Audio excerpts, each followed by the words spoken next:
Flint, Saginaw, Pontiac, all decimated by the naked disregard of General Motors for those communities, used up and spit out in a relentless pursuit for profit. Now a new list of casualties has emerged. Detroit Hamtramck, Oshawa, Lordstown, all with their heads on the chopping block. GM talks about unallocating product to our factories, but what that really means is mass layoffs and the destruction of our communities. We shouldn't gloss over the suffering that these plant closings will cause.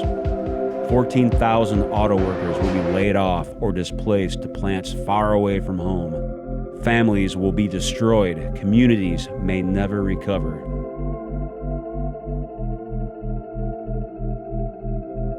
They say that it's because the cars aren't selling, yet they have so many products that are.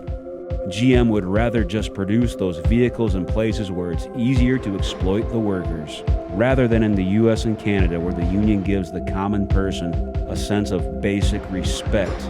Pay them less, work them longer hours, and take the excess to the bank. These vehicles could be reallocated to the US and Canada, but rather than give us a sense of security, these plant closures were announced just in time for the holidays, designed to create the maximum amount of psychological impact on union employees. These plants will be cynically used as a massive bargaining chip in the 2019 contract negotiations, meant to scare us into yet more concessions. We all know what GM is really after. The only thing they've ever been after. More money. After the U.S. taxpayer-funded bailout, GM has not only recovered from the Great Recession, they've been making more money than at any other time. But have we recovered? And it's with this in mind that we must go armed into the 2019 contract negotiations. We have made tremendous concessions since the 2007 contract that introduced two-tier, the company's divide and conquer strategy. It's only got worse with the abuse of long-term temps and third-party subcontractors. These abuses need to stop. Now is the time to take back what we've earned.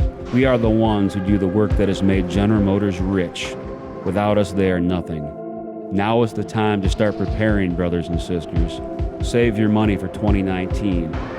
Whether or not we strike, these plant closures are proof that GM is coming for us all. Indeed, an injury to one is an injury to all. Since the Flint sit-down strike, GM has never given us anything without a struggle. Now is the time to show our strength both in the US and Canada, to unite across borders to build a movement of working-class people to build a better future for us all. The fate of our way of life is at stake.